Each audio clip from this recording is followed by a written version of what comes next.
na medida em que o que nós pretendemos discutir um pouco hoje é formas de operacionalizar esse processo de mitigação e instrumentos que possam efetivamente operacionalizar, efetivar compromissos que foram estabelecidos no âmbito do Protocolo de Quioto. Antes de nós iniciarmos, só gostaria de fazer dois avisos. Primeiro, solicitar para que fossem desligados os celulares ou que permanecessem no modo silencioso e que maiores informações sobre os anais dos eventos vão poder ser acessados ou podem ser acessados através do site www.etanolsummit.com. Bem, esse site vai trazer informações de como receber os anais do evento posteriormente.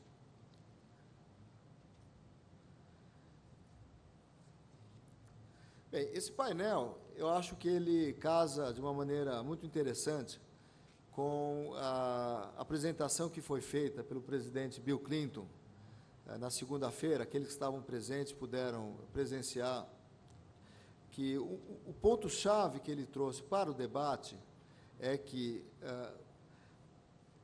aqueles países signatários do Protocolo de Quioto, que são quase 180, muitos deles não vão conseguir cumprir as suas metas. Aliás, ele menciona ali que os países que vão conseguir fazê-lo, ou seja, reduzir as emissões nas proporções estabelecidas no Protocolo de Quioto, podem ser contados nos dedos de uma ou, no máximo, de duas mãos.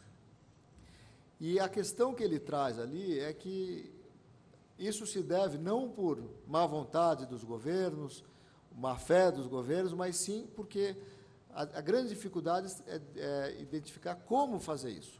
Então, ele, em vários momentos do seu discurso, ele menciona que o Brasil ele realmente conseguiu identificar uma maneira de reduzir emissões de CO2, mas a boa parte do mundo ainda não conseguiu estabelecer os mecanismos que permitam, então, cumprir os seus compromissos estabelecidos em 2007 no Protocolo de Quioto.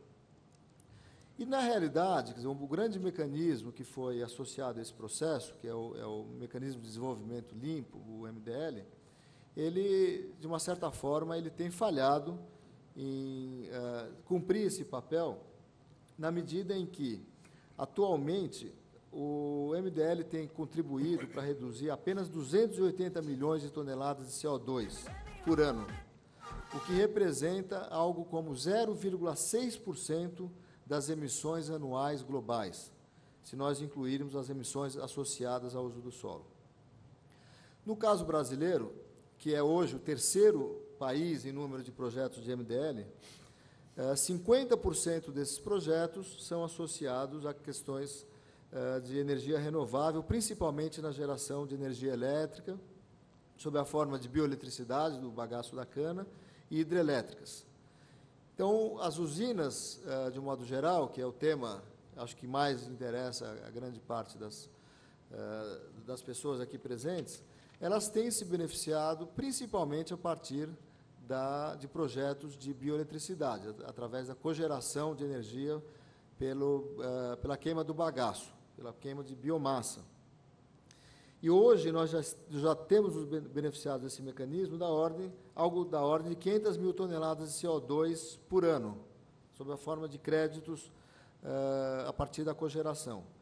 Mas, por outro lado, o grande produto que poderia ser beneficiado por esse mecanismo, que é a produção de etanol, ainda tem sido muito pouco beneficiado efetivamente. Se nós olharmos o que nós já evitamos desde 2003, em função do etanol, em função do carro flex, nos últimos 5 anos, nós estamos falando em algo próximo a 45 milhões de toneladas. E temos nos de redução de CO2. E temos nos beneficiado de algo próximo a 500 mil toneladas por ano, somente na questão da bioeletricidade. Há uma série de problemas associados a isso, que nós esperamos discutir aqui ao longo desse painel, como a questão da adicionalidade, quer dizer, até que ponto qual que é a linha de base que permite definir vamos dizer, a partir do qual nós podemos efetivamente gerar créditos de carbono, temos a questão relacionada às dificuldades burocráticas do processo, que são muitas relacionadas à elaboração dos projetos, à metodologia, procedimentos de aprovação e monitoramento. Temos questões relacionadas à volatilidade desse mercado. Então, com essas palavras, com essa introdução provocativa, nós podemos, então, iniciar os debates nesse painel. Para discutir esses temas e suas perspectivas, nós temos 3 painelistas aqui, com grande envolvimento e conhecimento do tema de mercado de carbono. O professor Gilvan, sentado à minha direita, ele, logicamente, dispensa qualquer tipo de apresentação, mas, seguramente, é um cientista que trará fortes contribuições para esse tema, principalmente num momento em que nós rediscutimos o modelo a partir do final do ano, com as discussões de pós-Kyoto e o que deverá sucedê-lo. O professor Gilvan é PhD em Astrofísica pela Universidade de Colorado, nos Estados Unidos, graduado em Engenharia Eletrônica pelo ITA, e que além de pesquisador do Instituto Nacional de Pesquisas Espaciais do INPE, foi também presidente da Agência Espacial Brasileira, secretário de Políticas e Programas de Ciência e Tecnologia do Ministério da Ciência e Tecnologia, e, além disso, entre várias outras posições ocupadas, foi também presidente do painel intergovernamental, vice-presidente do painel intergovernamental sobre mudança do clima. O professor Gilvan também presidiu o grupo que negociou e redigiu o artigo 12 do Protocolo de Kyoto, que é exatamente o que trata a questão dos MDLs. O professor Gilvan, ele vai, então, nos trazer uma visão histórica desse processo, como foi discutido esse mecanismo no âmbito de Kyoto.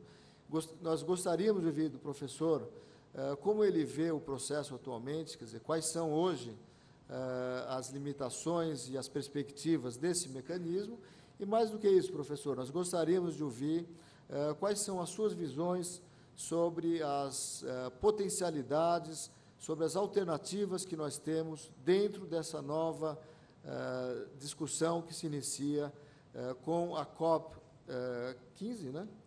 COP15, que será realizada em Copenhague no final desse ano. Professor Gilvan, a palavra é sua.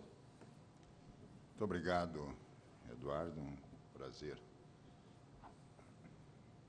continuar aqui no Summit, né? Eu estava envolvido numa das sessões ontem à tarde. Deixa eu contar muito rapidamente a história de como é que apareceu a história do MDL. A Convenção do Clima de 92 entrou em vigor em 94. Ela tinha uma cláusula dizendo que na primeira Conferência das Partes, que foi em 95, em Berlim, seria revisada a adequação dos compromissos, e os compromissos lá era principalmente a estabilização no ano de 2000 das emissões dos países industrializados nos níveis de 90. E a questão colocada na mesa em 94 era supondo que essa estabilização seja atingida, isso é adequado, é suficiente para atingir, para atingir o objetivo, a meta central da Convenção. A meta central da Convenção é estabilizar a concentração de CO2, dos outros gases na atmosfera e, portanto, a temperatura, o aumento da temperatura. E a conclusão, claramente, é de que não é adequada, não é suficiente. Em decorrência, bom, se não é suficiente, vamos fazer alguma coisa. Isso aí tem um nome, chama-se Mandato de Berlim, adotado pela primeira Conferência das Partes, em 95, e que diz o seguinte: olha, nós analisamos aqui, não é suficiente, precisamos fazer mais, precisa reduzir bem mais as emissões. Então, criou-se um mandato negociador com a ordem, um mandato de negociar em 2 anos um protocolo à convenção, que é o atual protocolo de Kyoto. E é interessante que a forma como seriam obtidas essas reduções mais profundas era em ordem. Primeiro, policies and measures, políticas e medidas, e segundo, mecanismos de mercado, ou seja, o sistema aí de cap and trade, depois eu vou entrar em mais detalhes, né? E durante a negociação que ocorreu de 95 a 97, houve uma inversão desta visão, fundamentalmente porque economistas no mundo inteiro disseram, olha, a adoção de políticas e medidas, ou a imposição de políticas e medidas aí por tratado internacional, é a forma menos eficiente economicamente de obter as reduções. Políticas e medidas são proibições, por exemplo, é proibido fabricar carro com consumo maior do que tanto. A geladeira tem que ter a porta bem isolada. Isso são políticas e medidas, né? E foi demonstrado que isso é uma forma ineficiente de fazer as coisas. E os economistas, baseados na experiência americana do uso do sistema de cap and trade nos Estados Unidos para conter as emissões de enxofre em indústrias, essa história é importante porque ela volta à mesa agora. Tem um economista de Chicago, o professor Coase, Ronald Coase, Prêmio Nobel de Economia de 91, e que deu um palpite interessantíssimo. Naquela época, eles queriam reduzir as emissões de enxofre lá nas fábricas. E aí disseram, bom, eu tenho um medidor lá de enxofre na chaminé e eu vou baixar uma lei aqui, um decreto, dizendo que todo mundo tem que diminuir 10%. E o professor Coase disse, isso aí reduz 10%, mas não é a maneira mais inteligente.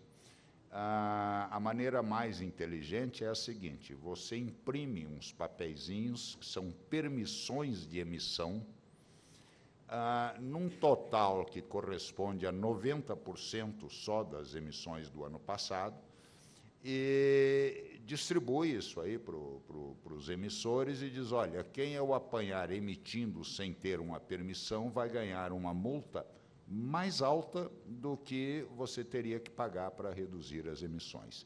E permita que essas permissões de emissão sejam comercializadas entre os emissores.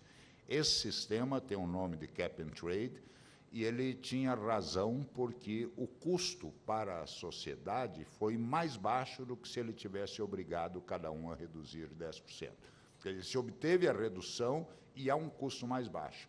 E a razão para isso é que o custo marginal de redução de emissões é diferente de uma empresa para outra e o mercado se encarrega de providenciar para que as emissões ocorram onde o seu custo marginal é mais baixo. Então, na época, apareceu essa ideia, puxa, esse negócio é tão inteligente, vamos copiar isso para o protocolo, para o sistema de Kyoto. Aí